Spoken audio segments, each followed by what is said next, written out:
This season is brought to you by Plugra Premium European-style butter, made using a slow churn process. Look for Plugra wherever fine butters are sold. I mean, if you're melting down, so is the butter. So give it 15 minutes in your refrigerator and come back. Everyone will be happy. From King Arthur Baking Company, this is Things Bakers Know. I'm David Tamarkin, King Arthur's editorial director. And I'm Jessica Badalana, staff editor at King Arthur Baking. You know, David, in some ways, it's all been leading up to this moment. Wow, what is it? It's holiday baking season. Yes, it's the most wonderful time of the year. I think for a lot of bakers and also consumers of baked goods, like it really is the best time of the year. I mean, I definitely know people who start preparing their Thanksgiving menu like in September, who start thinking about, and when I'm talking about people, I'm talking about myself. I start thinking about cookies, you know, honestly, advance. I assumed you started thinking about Thanksgiving in July. I'm always thinking about things. I'm certainly always thinking about holiday cookies and things. So you're thinking about Thanksgiving December 1st. You're like, what am I going to do next year? Yeah, we're already behind. Yeah. Yeah, I aspire to that level of organization. But part of what makes this time of year so fun is that there's so much to bake. There's Thanksgiving pies, of course. We just did a whole episode on those.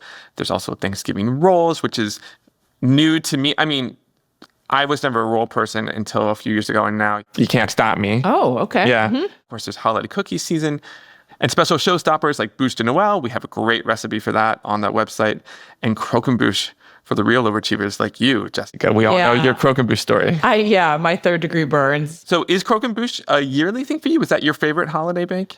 You know, it's not a yearly thing, but it has been a number of years since I've made it. So I think I might do it again this year. Oh, it's coming back. I don't know. I mean, you know, I throw this holiday cookie party, so I devote a lot of baking energy to that. Mm-hmm. So that's sort of why we're here today, because we have so many listener questions that relate to holiday baking in all of its ways, shapes, and forms. So we're going to knock out a lot of them with the help of a lot of guest stars today. We're phoning a friend basically for the next 35 minutes, which is great. What are your baking traditions? I know you celebrate Hanukkah. You also celebrate Christmas. Yes, I celebrate Christmas with my husband's family. I don't do a lot of baking over there because I'm not at home. I'm at their house. Yep. I used to make a Bûche de Noël every year. I used to host a Christmas orphans dinner. When I lived in Chicago, my boyfriend at the time was a Coptic Christian. And so Coptic Christmas was a few days after December 25th, usually. I wasn't celebrating Christmas. So we had that night free, and we would invite anybody who didn't have a place to go. So whether they didn't celebrate Christmas or they did celebrate Christmas and they didn't have a place to go that year, they would come to our house and we would just do it up. We would do prime rib with crispy potatoes. And I would always do a Bûche de Noël. Amazing. That which is so good. One of my favorite things. And I haven't done that in a long time, but I would love to do that again this year. But I also bake for Hanukkah. I love doing sufganiyot for Hanukkah, which are just jelly donuts, another name for jelly donuts. I love the crispy potato latke focaccia that Sarah Jampel, our colleague, developed a few years ago. That's a great Hanukkah bake. So or I just make a challah.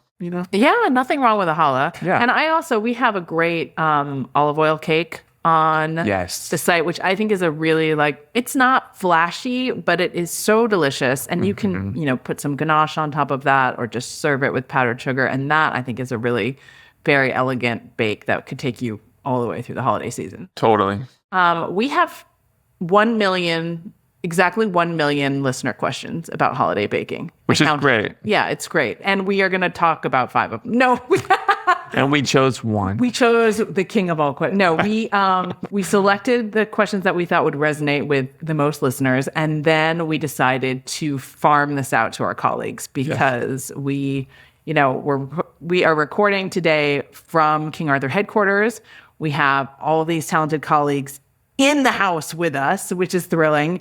And, frankly, I felt like I could use a break. Here we are at the end of the season. We have talked a lot. We've answered a lot of questions. So this is an all Q&A episode. Yep. There will be no true just opinion, although find them throughout.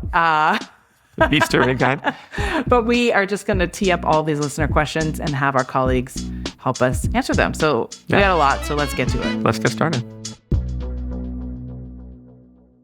Molly Marzalek-Kelly is our senior recipe developer. She has developed quite a few of our recipe of the years, in addition to dozens and dozens and dozens of other brilliant recipes. And so we wanted to bring her on to answer a few of our listener questions. Thanks, Molly, for joining us. Happy to be here. Thanks for having me. And this is Molly's debut on the podcast. She's incredible. So long overdue. We have 3 questions for you, so I want to get right to them. So let's go to the first one. I'm wondering how you keep cookies fresh if you're trying to mail them. I have family all the way across the country, and I want to send them a dozen cookies here and there, but I just want to make sure that they come fresh to that person without spending a crazy arm and a leg on shipping. What's the best way to preserve those cookies? Great question. Yes, it is a great question. And I feel like it's a great question for you because you and the rest of the Test Kitchen just developed a set of cookies for the holidays. It really depends on the cookie, quite honestly. But one of the new recipes that I recently worked on is gingerbread biscotti, which is my go-to cookie pick for cookies that are great candidates for shipping in the mail. They're always dunkable. I'm a dunker of biscotti, and they're sturdy, and they're easy to pack in a way that you could line them all up together, wrap them tightly, and they will arrive perfectly. Those gingerbread biscotti are killer.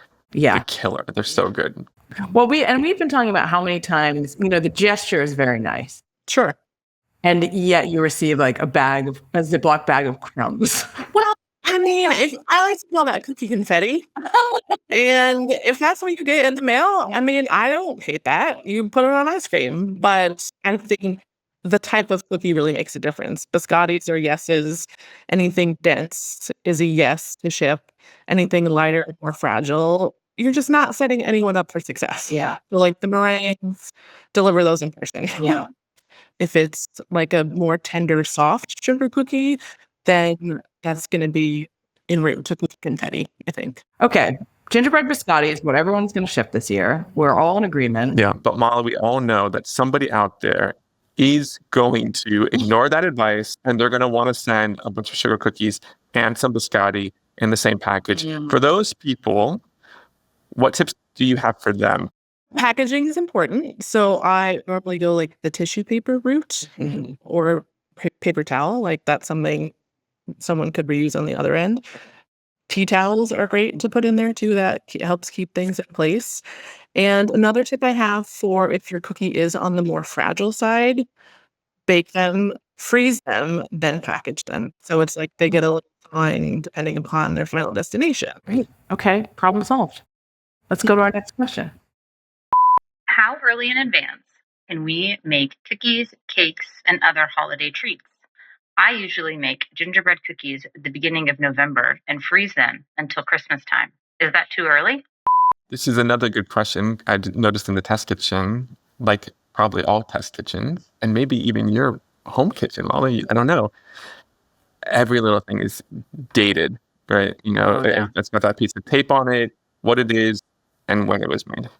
The freezer is my best friend at work, in the test kitchen, and at home. I bought a little freestanding chest freezer a couple of years ago because just the regular refrigerator freezer wasn't cutting it. No, my household. So no, the beginning of November is not too early to make your cookies. No. I mean, you can make them in July. Okay, maybe not in July, but I think anything that you can do to make your holiday baking easier, you should do it. And the freezer is a great tool for that. And let's be honest, there is a season for everything. And there's something nice. I mean, we've been talking about how things get pushed earlier and earlier. We talked about that in the fall baking episode of the podcast. Let everything have its own time. And do you freeze dough or do you freeze baked cookies or both? I normally freeze dough. You can do either. It's just I've adapted the system of freeze the dough. In what state do you freeze the dough in? I like to portion and then freeze. Yeah, I think that's smart. That's easier to put in a freezer. Like if you put a rectangle of sugar cookie dough, but then you have to thaw that and then portion it and then probably chill it again because it's gotten too warm when you've been portioning. So I like to portion, then freeze, then bake. Yeah, this is an important through line of this episode. Both just like, the pause points in a recipe and also like getting the dough as close to the state that you want it before you put it in the freezer is just going to save you time. So like drop cookies can be scooped into balls and you can freeze the balls. You can freeze baked cookies as well, but I love a freshly baked cookie. And I feel like you can't freshly bake, then freeze, then thaw and still mimic that freshly baked. So that's why I like to freeze dough. Yeah, that makes sense. Also, just how immensely satisfying is it when you can just turn on your oven and just take out all this portion dough from your freezer and just bake off like 200 cookies. I mean, I do this no matter the season. I always have cookie balls in my freezer, and then people come over for dinner. I'll bake whatever, like 8 or 10 cookies, and they're like fresh from the oven. And people are always like very impressed by that. And it's not like, but it feels like a party trick. It's a secret flex, I think. And then also you can do it on weeknights when you just want like 1 or 2 cookies. Should we listen to our last question? Hey, bakers. What's the best way to have success with a cookie press? I find either the dough is too soft or it's too hard and the cookie press gets broken. Thanks so much and happy baking. Okay, so first question is, what is a cookie press? I think there are a couple interpretations of cookie press. I think of spritz cookies. That's a big press when you load the dough into that plunger. And then also in terms of cookie presses, they're stamps. I think of cookie stamps. Sure. Like as a way you can either do drop cookies and then stamp them on top so the stamp spreads it and then imprints the design. I also think the best way to have success, whether or not it's a press or a stamp, is just overall dough consistency and temperature. It is a real sweet spot between too hot and too cold. If it's too hot, it's sticking to everything, your bench, your fingertips, the press, the stamp. If it's too cold, it's cracking. And that's equally as frustrating, honestly. I really think it's just a matter of practice, first of all, to then really learn what the ideal dough temperature is and just keep things well floured. That includes hands, bench, whatever cutting mechanism you're using, and start with a computer recipe because they're tested time and time again. Yeah, that is sound advice. Yeah. And I think, we forget about, we were talking about the freezer as, a baker's best friend, but I also think the fridge too. So if you are, say, like me, making your gingerbread tiles and like going through the emotional meltdown process, like. I mean, if you're melting down, so is the butter in the bed. So give it 15 minutes in the refrigerator and come back. No, everyone will be happy. I mean, there's no better advice than that for holiday bakers, no matter whether you're making, spritz cookies, bûche de Noël, anything, sound advice. But Molly, we do have one more question for you, which is, what is the one recipe that you're going to bake for the holidays? Like the one thing that you can't imagine the holidays without? Great question. So many things, honestly. My family's tradition isn't one baked good necessarily. It's just something homemade. So the last couple of years, we've been leaning heavy into cake. My family likes a cake for the holidays, like a 3-layer. A layer cake. Because I think of you as queen of coffee cakes, but this is a layer cake with frosting. I've been leaning layer cake, sometimes a roll cake. This year, I think I do think it will be a variety of cookies, just so everyone can kind of pick at their leisure. Thank you so much. I hope you'll come back and join us again for another episode. Thank you. Our guest is Melanie Wanders, longtime educator here at King Arthur, co-author of the Big Book of Bread, and one of the fabulous bakers in our R&D test kitchen. Melanie, welcome to Things Bakers Know. Thank you so much. I'm happy to be here. So Mel and I work together very closely on the Big Book of Bread, and I have never met a more rigorous, disciplined, analytic baker. Basically, Mel is the opposite of me. So it's good that she's here because, I sort of go with vibes. I answer my question with vibes, but I think that Mel has you have some real training that's going to come to bear here today. It's going to help the holiday bakers of America. Let's hear the first question. Why do my thumbprint cookies always come out kind of like cracked or messed up? My other question is about rolling out sugar cookie dough to make like cookie cutouts. I never made them growing up as a kid, so I'm only really making them now as an adult. What's the best way to roll out cookie dough, like cut out my cookie dough, bake it, decorate it in a way that isn't going to look like I did it with children? Thank you. Yeah, so thumbprint wise, first thing that comes to mind is the ratio of ingredients. So often you can get too much flour in your recipe if you're not weighing. So if you have too much flour in there, that can make your dough really dry. So as you're rounding them, they look fine. But when you go to press in with your finger, then it starts to crack. So I think that's one thing to think about. Temperature of the dough is another big one. So if your dough is on the colder side, it's more likely to crack. So if it's more room temperature, you have a little more leeway of how much you can press. If you're an aggressive presser, that can make it crack a little bit too. So you want to have your Zen moment when you're making your cookies, right? Some tricks that I have used in the past, if you have measuring spoons that are rounded on the bottom, usually the quarter teaspoon or the half teaspoon is about the perfect size to make a little indentation in your cookie. So it makes it kind of a little bit wider so you can get a lot of jam in there. Mm-hmm. What's your favorite thumbprint? Oh, I really like apricot jam, so that would probably be mine. Or anything poppy seed. We should talk about part 2 of this question, though. Yeah, I think my biggest tip for rolling out particularly sugar cookies or gingerbread dough, I think so many recipes have you make the dough and then you put it in a disc and you chill it, and then trying to find the perfect time to take that dough out to roll it. It's usually in there too long, and so the dough is too cold, the butter is cold, it cracks, and that's frustrating. Or it's not in long enough, and your dough starts to stick to things. You don't get a really nice sharp edge with your cutter. So the technique that I really love is once you've made your dough, I like to flour some pieces of parchment paper and then roll out the dough between the parchment to the thickness that you want. So there are a couple of ways that you can do that. They have these fun silicone rings that go around your rolling pin that work really well for those of you that are type A like me and like to have it exactly a 1/4 inch thick. They raise the rolling pin just like that much off of the surface of the dough so that it gets perfectly even. Exactly. Yep. And for people who like to do the Home Depot route, you can find kind of squared off dowels that also work really well. So you can put 2 pieces or, a dowel on each side of your parchment paper. And then as you're rolling it, the rolling pin goes over those dowels and it's just that thick. So that's a little trick from the chocolate days when you're rolling out ganache to have it exactly that thick and have it be nice and flat, top and bottom. I love that. Yeah, me too. I also we should come up with more Home Depot hacks throughout this podcast. That was my exact thought. I was like, Home Depot episode. I also like to, even if I'm making my dough ahead of time, I will roll it in parchment and then I'll freeze the sheets of dough. Exactly. You can actually freeze whole sheets of dough and just have them ready to go in there. So it's a really great way to get ahead. We have one more question for Mel. I love a bûche de Noël, and I've been making them on and off for about 10 or 12 years now.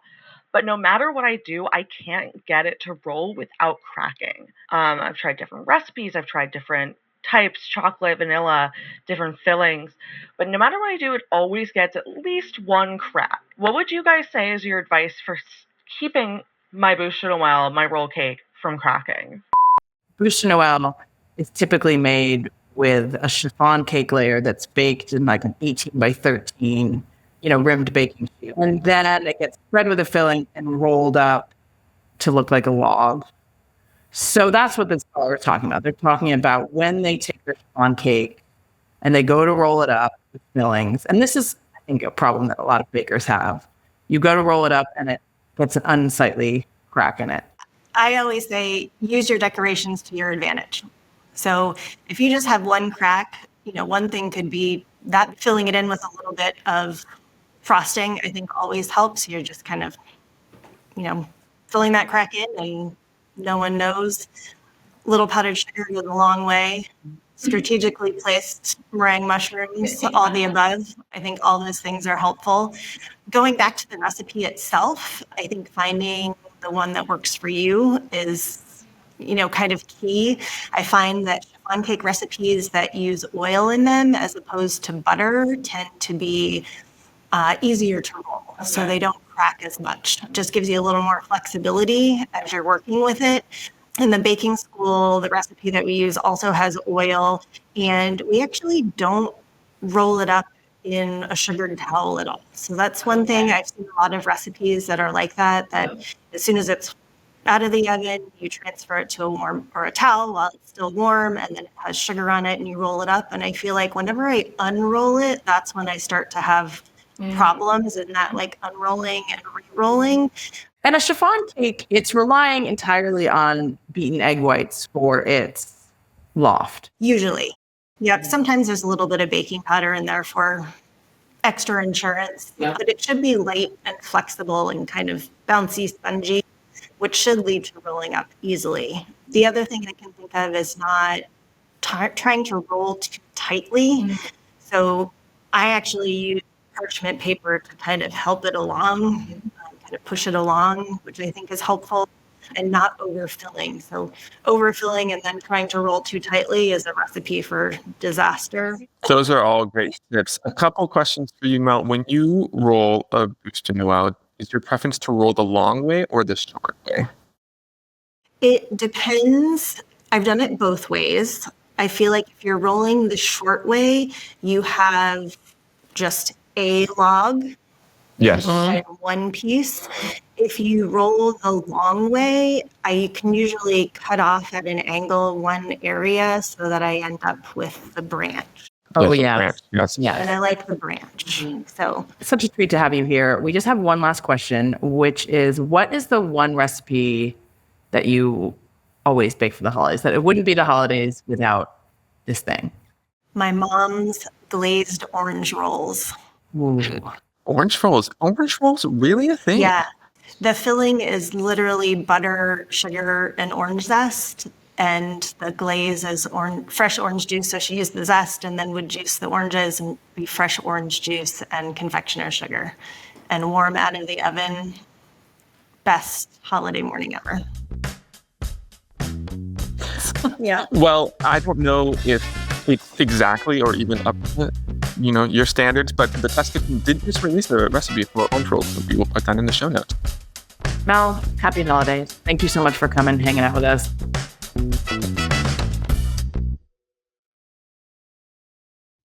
This episode is brought to you by our YouTube channel.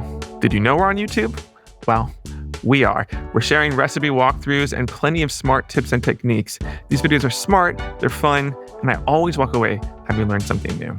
You'll find our colleague Martin Phillip over there leading these amazing bread tutorials. We also have a video on how to tell when your pumpkin pie is perfectly baked, which is no laughing matter. And if you scroll deep enough, you'll even find me on there showing everyone how to make the ultimate garlic bread. You did a great job, Jessica. Join Jessica and our colleagues and subscribe to our YouTube channel. It's youtube.com/King Arthur Baking Company. With us now is Martin Phillip. Martin is, of course, one of the premier bread bakers in the country and a longtime King Arthur employee owner. He's the co-author of The Big Book of Bread, as well as the author of his own book, Breaking Bread. Martin is also the face of our YouTube channel and has taught several on-demand classes, and he's with us now for the first time. Martin, welcome to Things Bakers Now.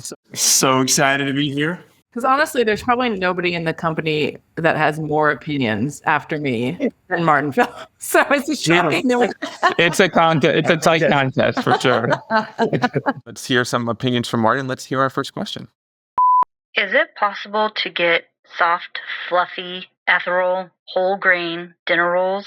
Think King's Hawaiian or those big fluffy rolls at that one restaurant that rhymes with Schmexis Schmode House. Every time I make any kind of whole grain rolls, they're always super heavy and dense. No matter what I do, I can't seem to get them to be light and fluffy. How much time do I have? Yeah, so the problem that's happening is that you're not hydrating your dough to a similar or equal consistency to what you would have if you were making an all-white roll. So if you're making our big batch dinner rolls, for example, and you want to use some whole grain in there, it's okay to make some substitutions. Just make sure that you're adding a little bit extra water, because Whole grain flours contain the bran is thirstier than the endosperm, the part of the grain that's making white flour, right? So it's thirsty. So add a little extra water, go from there. If you're still having problems, hit us up on the baker's hotline and we'll guide you through what you need. Wow, that easy. Yeah. Yeah, just a little bit more water. Make sure that it's a supple dough, right? If you're making anything with whole grains and if you feel like you're kneading a brick or it's resistant, some of those things, rethink your process. The next time you come back to it, add a little more water and make sure that it's a supple dough. If you're still having problems, there may be an issue with your temperature controls. Warm the water up, warm the flour up. Make sure that you're doing everything that you can to coddle the dough as best, sort of to the best of your ability. Now, if you there were making a whole grain roll, would you do a combination? Yeah. So, I mean, if you really want to have a light roll, I think that the question related to something like a Hawaiian style, I really recommend that you use a blend of white and wheat or white and rye, for example. Use your white flour to produce a higher rising, more open structure, and use the whole grain flour for a portion to bring in some flavor and extra nutrition. And so in baker's math percentages, I would say I would go 80%, white flour and then 20% whole wheat and work your way up from there. So if the recipe has 100 grams of total flour, I would make 20 of those whole grain and 80 of them all-purpose bread flour. Start small, increase slowly, make your hydration adjustments as you go, maintaining a nice supple dough. And then you could take those big batch dinner rolls and then simply swap 20% of the white flour in there for whole grain and then maybe up the hydration a little bit. Exactly. But how much would you increase the hydration? If you were increasing in that scenario where you are replacing 20% of the flour with whole grain, how much would you adjust the water? I mean, these are things that your hands are going to tell you, right? So I could make up a number without looking at the recipe and I would say, maybe start around 10% increase in the water, right? Around 10% maybe. Add it slowly, see what your hands say, and then make adjustments as necessary. And like any good baker, every time that I make something, it's not the last time I'm going to make that thing. So have your thinking cap on, feel with your hands, think forward to what you'll change next time. And that's how you become a better baker. How much does the proof matter? Let's assume that somebody is baking a well-tested whole grain roll. They're getting best results each time. Is it possible that they're just not pushing that final proof enough? Definitely. But before we get to the proof, what I would say is I would back up to the mix a little bit because what sets the final rate of proof is actually the mix itself, right? And so if we start off with cold water, cold flour, cold fats, liquids, we slow down the rate of proof. And so it's almost like you get to that final proof if you've had a cold mix and you're saying, why isn't this roll rising, right? I've got a problem. So yes, you have to push that final proof. Look for something that's marshmallowy. Look for something where when pressed, that dough will sort of hold the imprint of a thumb or a forefinger or something like that, right? It should be really, really poofy. If you're not there, then I would say wait as best you can. Make sure that they're not drying out during the proof in an environment that I always use the word coddling, but you need to coddle them. You need to take care of the dough. Set yourself on a proper course for fermentation by using warm milk or liquids to make sure you don't have any ingredients that are dead cold when the recipe says room temperature. And once you get to that final proof, make sure that you protect the dough while it's rising, protect the rolls while they're rising. Don't let them dry out. And then yes, push, especially with rolls, because they're not going to jump that much once they get into the ovens. You want to take them to full size before you bake. Let's keep this holiday question train rolling. What if you are not really a sweets person, but you still want to participate in holiday sweets traditions? What are some things that look sort of cookie-like and are fun finger foods that have more of a savory touch? I mean, there's so many. Called a cracker. Crackers for sure, obviously. I think there are a lot of obvious things that hopefully they're thinking of, like things that you can make easily at home, like rusks or crackers or... What's a rusk? Think of something like in the Big Book of Bread, right? We've got that gâteau voyage, right? That whole grain, small loaf, tons of dried fruit in it. I love taking something like that once it's fully cooled and even set up for a day or two and slice it as thinly as possible. Put it on a sheet tray, toast them, butter them, a little bit of coarse sugar, just a little bit, right? You don't need to ice it, a little bit of sugar, and it's a perfect item for something like a charcuterie board or a cheese platter. I love stuff like that. I'm going to shout out one of your cookie recipes that's on our site, which are those buckwheat cardamom chocolate chunk cookies. And they are a cookie and they do have sugar in them, but they're very nuanced. They have the buckwheat that brings bitterness. They have the cardamom. They have dark chocolate. They're not knock you over the head sweet. And you can make those, on the website, they're big. It's a pretty big cookie. It's like my hand's big, like palm sized, and you could certainly make them smaller and it would feel a little bit more like cookie box or tray appropriate, right? The one other thing that we didn't talk about was puff pastry, which can be made into a million different shapes, cheese twists, all sorts of things, often savory, feels so holiday to me. Is there another time of the year where you're going to bust out puff pastry and make a cheese straw or something? I love a cheese straw. Me too. Before we send you on your merry way, I want to know what you're baking for the holidays this year. Where we gather, the meal is almost always planned out. And so the slot that I always find myself sort of sliding into is, what are we going to eat the morning after, for example, Thanksgiving, or the morning after Christmas at my house?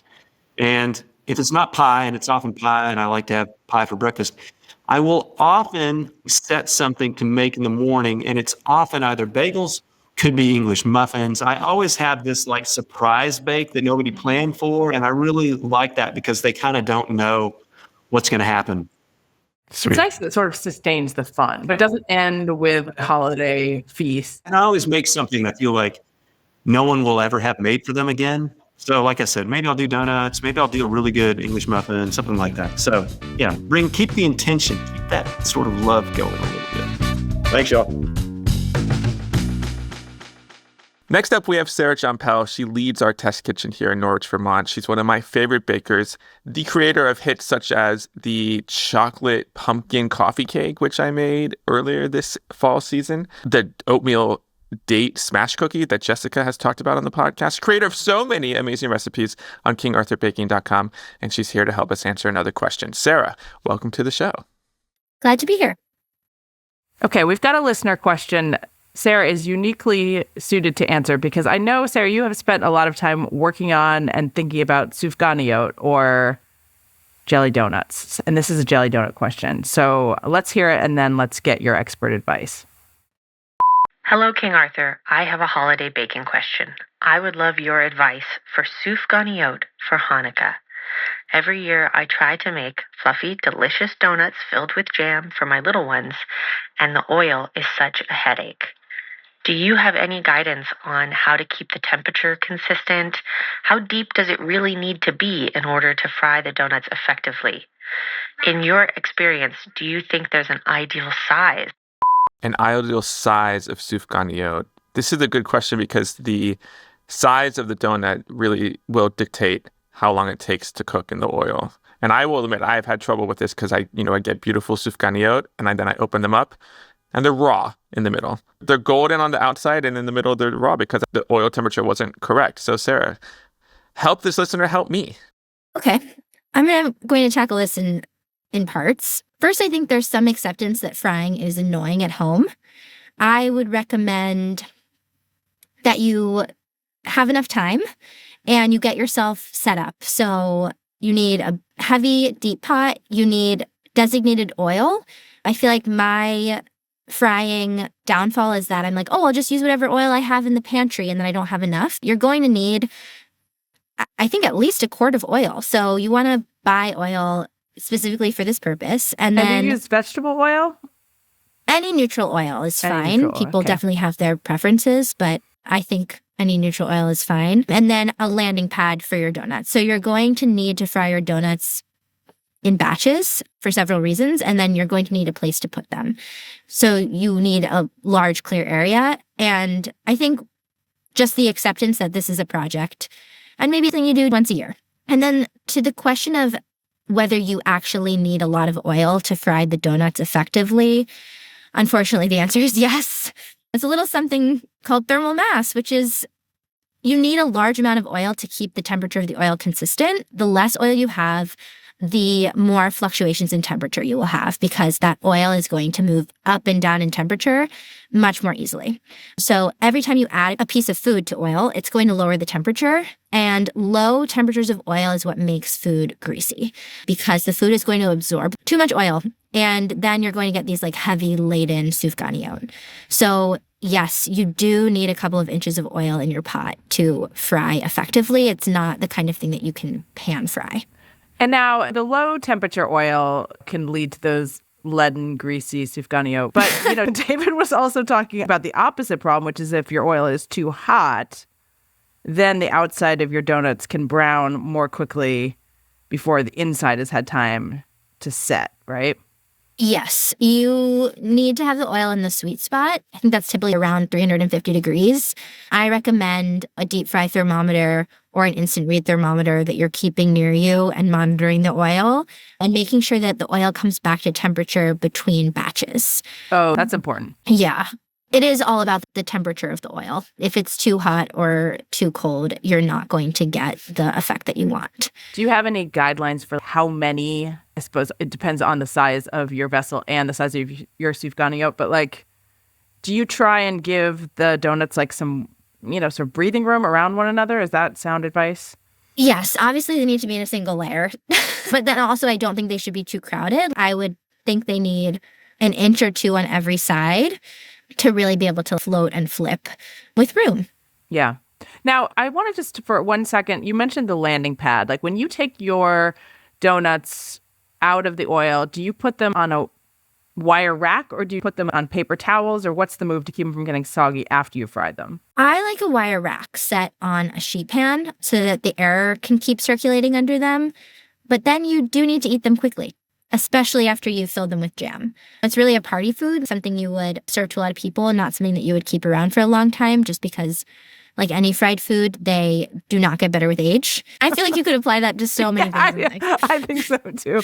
And when you fill your sufganiyot, you use a pastry bag? I like a pastry bag with a pointy tip to poke inside. You could poke a hole with a chopstick and then use a plastic bag with the corner cut off and pipe it in that way. But that's why I think sufganiyot can't or maybe shouldn't be too small, just because you want to make sure that you have that area inside that can accommodate the jam. If every one is kind of small, you'll be filling a ton of donuts, which will take a lot of time. And also, I think you might get into a situation where you get kind of like a crusty outside and not much inside to leave room for the jam. Now, I want to ask, because I don't celebrate Hanukkah, although sufganiyot and latkes are an area of interest for me personally. Is there a correct type of jam? That's an interesting question. I think of them as being raspberry or strawberry, but haven't done enough research to say why I think that. But I think it's more about the oil, like oil as a significant symbolic food during Hanukkah, and less about the jam. But I'm not 100% sure. Oil is significant to Hanukkah because the miracle of Hanukkah is that there was a very small amount of oil that was able to last 8 nights. It should have only been enough for a little while. And now we fry. And now we use excessive amounts of oil on Hanukkah. I developed a recipe for sufganiyot on kingarthurbaking.com, and I think they're amazing. Not to toot my own horn, but very, very, very light and fluffy. And it's a no-knead dough that chills overnight, which I think makes it easier to work with. There's olive oil in the dough to give you that sort of like savory olive oil flavor that makes them not too sweet. But it is a big project. And then we also have a new recipe for a jelly donut cake. Oh, I love this recipe. So if you don't want to fry it all, you could make this cake, which has a layer of jam in the middle, and it gets brushed with olive oil and butter, which gives you that sort of fried flavor. It hits the spot, but is a lot easier. Each little slice has a jelly button. A jelly button. That was the like pinnacle. That, I love it. I love it too. Do you think that you can only use your sufganiyot oil once, or would you strain and reuse your oil for a second batch? I would reuse it. I think give it a smell. Mm-hmm. See how funky it is. My rule is when you're using oil when you're reusing oil, you want to go from least flavorful to most flavorful. Right. So it's fine to do donuts and then fried fish. but not the other way around. You can't go fish first. That's a no. That's a no. Sarah, tell us what else you're baking this season. Well, it's my first time hosting Thanksgiving. I will be making turkey, even though I'm a vegetarian, which I'm very excited about.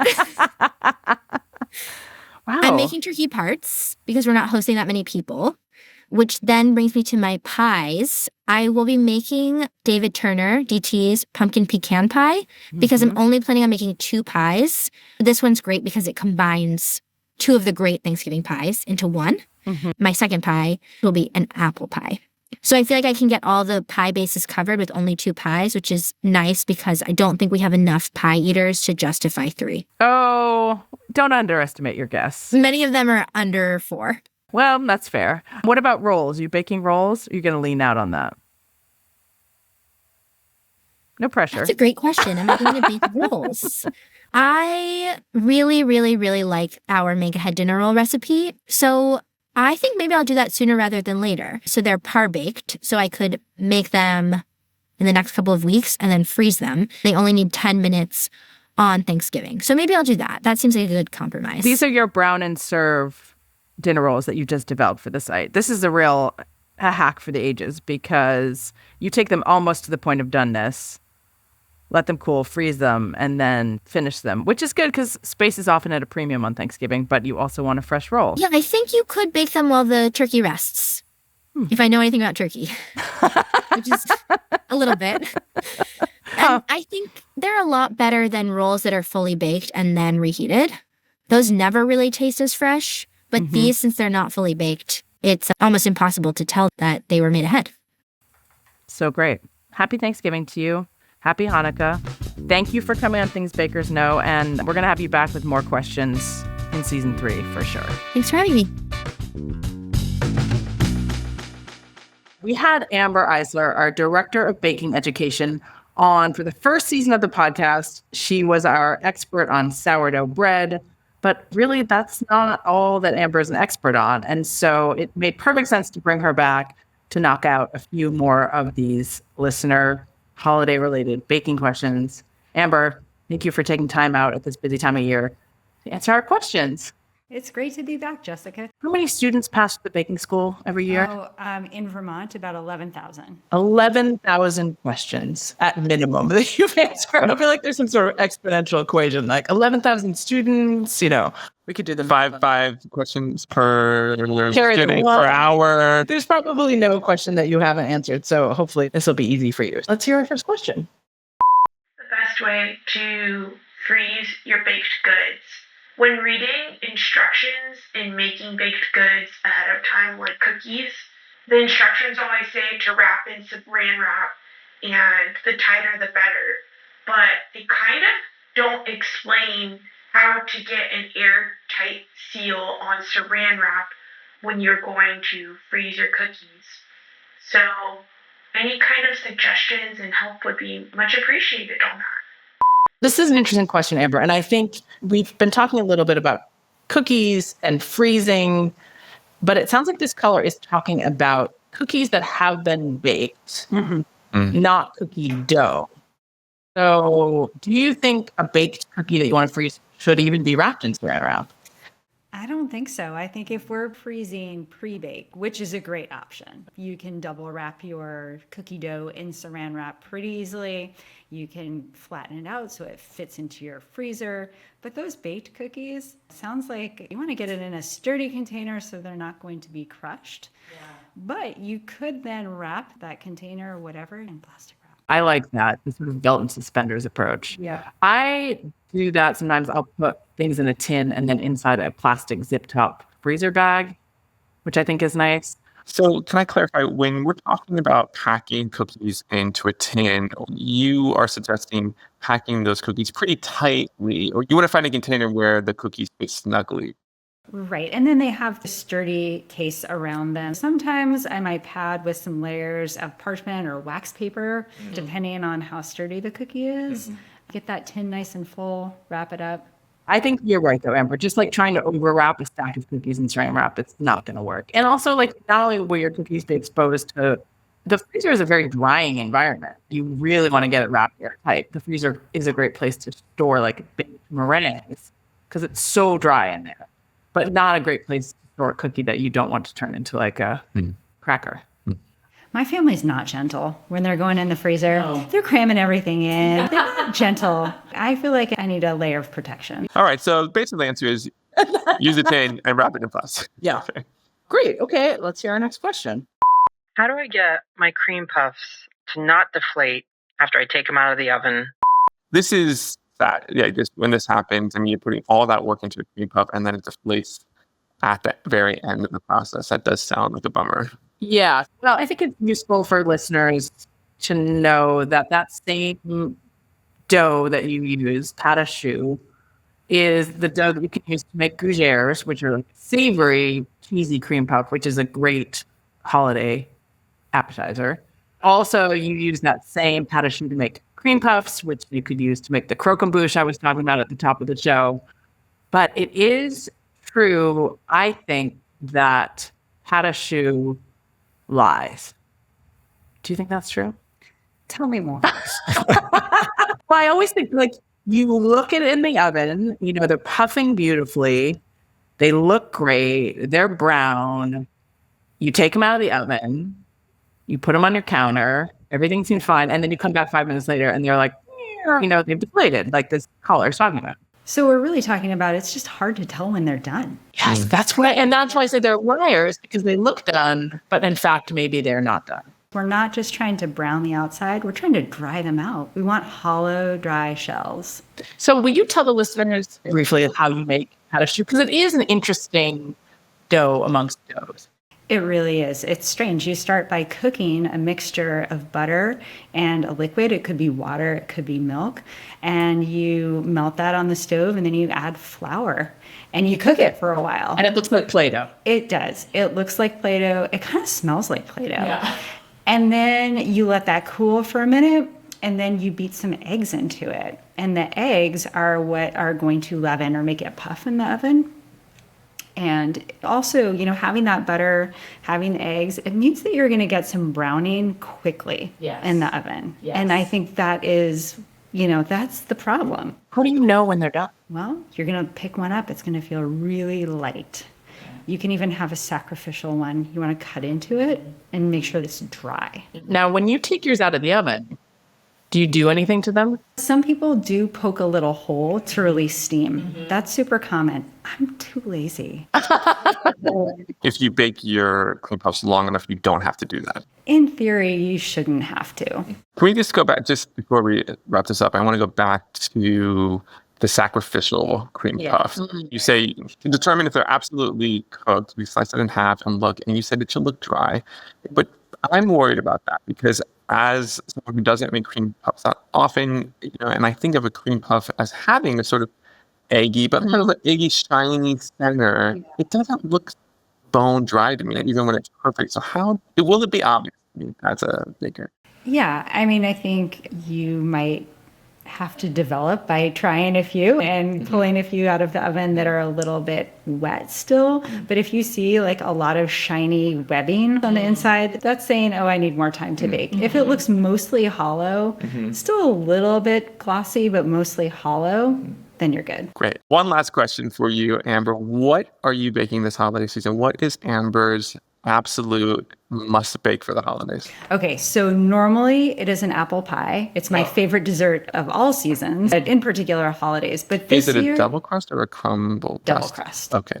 But this year, my sister and her family are coming from Colorado to spend Christmas with us, and I am going all out. I'm going to make the bûche de Noël. The newest recipe for bûche de Noël on the King Arthur site. It has an on-demand class to go with it. It's got cookie butter ganache. Right? And it's a chocolate cake. It's a chocolate cake, and there's chocolate, like tempered chocolate on the outside. And you have this really fun, like matcha moss.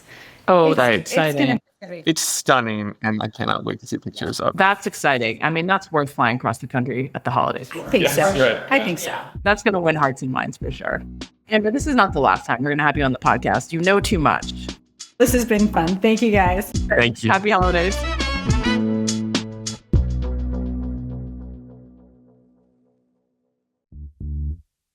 Thank you for tuning in and joining us here on Things Bakers Know. Not to get too schmaltzy here before the holidays, but I love think schmaltz. Let's do it.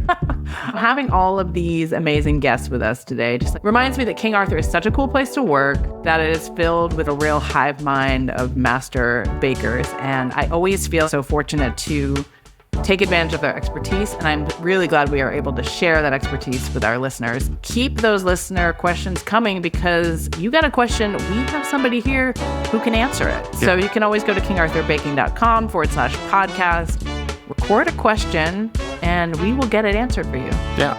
And, I don't think I'm blowing up our spot here, but just so listeners know, when we don't know the answers to the question, we do ask the people that we just brought on today, and they tell us, and then we repeat it back to you. Our answers are always coming from expert sources. It's a lot of fun to talk about holiday baking. As ever, thank you for tuning in and joining us here on Things Bakers Know. Remember to like and subscribe on Apple Podcasts, YouTube, Spotify, Amazon Music, or wherever you listen to podcasts. And leave us a review while you're there, or share this episode with a friend. And in the meantime, for all your holiday baking, the most important thing, follow the recipe. Gotta do it.